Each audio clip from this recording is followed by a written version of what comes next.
സ്പെയിനിൻ്റെ president petro Sanchez ഇന്ന് വളരെ കൃത്യമായി ട്രംപിന് മറുപടി കൊടുത്തു.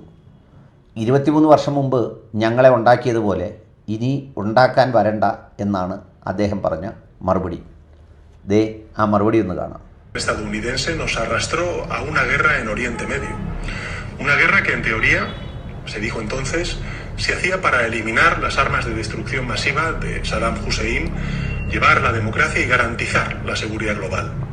Pero que en realidad, visto en perspectiva, ഇനി പഴയ പണിയുമായി ഇങ്ങോട്ട് വരണ്ട എന്നാണ് സ്പാനിഷ് പ്രസിഡൻറ്റിൻ്റെ നിലപാട്.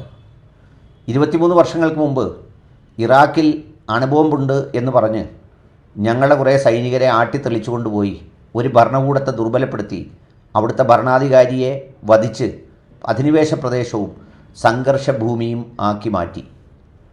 പിന്നീട് എല്ലാം കഴിഞ്ഞപ്പോൾ അവിടെ ഒന്നും ഉണ്ടായിരുന്നില്ല എന്ന് കണ്ടെത്തുകയും ചെയ്തു.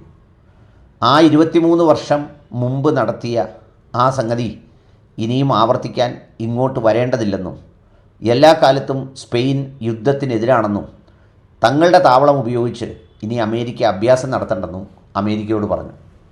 എന്ന് മാത്രമല്ല, നമ്മൾ നാടഭാഷ പറയുമല്ലോ, അയാളുടെ തീരുവ, നികുതി, കച്ചവടം, ബിസിനസ് എന്നൊക്കെ പറയുന്നത് അങ്ങ് തിരികെ നാഭിയിൽ വെച്ചാൽ മതി എന്നും മറുപടി കൊടുത്തു.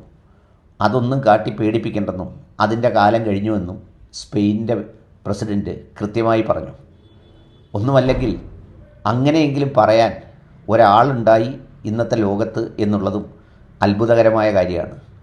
മഹത്തായ വൻ ശക്തിയായ 4ാം ശക്തിയായ ജനാധിപത്യ രാജ്യമായ നമ്മുടെ രാജ്യത്തുനിന്ന് പോയ കപ്പലടിച്ച് തകർത്ത് മുക്കിക്കളഞ്ഞിട്ട് പോലും ഏമ്പക്കം വിടുന്നില്ലെന്ന് മാത്രമല്ല, ഒരു ശ്വാസം പോലും പുറത്തേക്ക് വിടുന്നില്ല.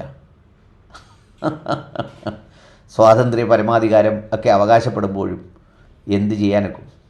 അവിടെയാണ് ഒരു ചെറിയ രാജ്യമായ അത്രമേൽ ജനസംഖ്യയൊന്നുമില്ലാത്ത സ്പെയിൻ വളരെ കൃത്യമായി അതിന് മറുപടി കൊടുത്തത്. ആ മറുപടി ദേശീയ മാധ്യമങ്ങൾ വളരെ പ്രാധാന്യത്തോടെ പ്രസിദ്ധീകരിച്ചിട്ടുണ്ട്. സ്പെയിനിൻ്റെ നിലപാട് ആദ്യം മുതൽ തന്നെ ഈ അധിനിവേശത്തിനും യുദ്ധത്തിനും എതിരായിരുന്നു എന്നത് എല്ലാവർക്കും അറിയാവുന്ന കാര്യമാണ്.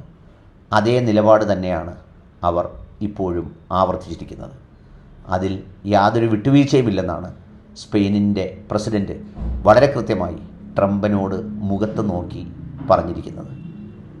അത് കേൾക്കാനും അങ്ങനെ ഒരു നിലപാട് പറയാനെങ്കിലും ഒരു രാജ്യമുണ്ടായല്ലോ എന്നത് വളരെ നല്ല കാര്യമാണ്.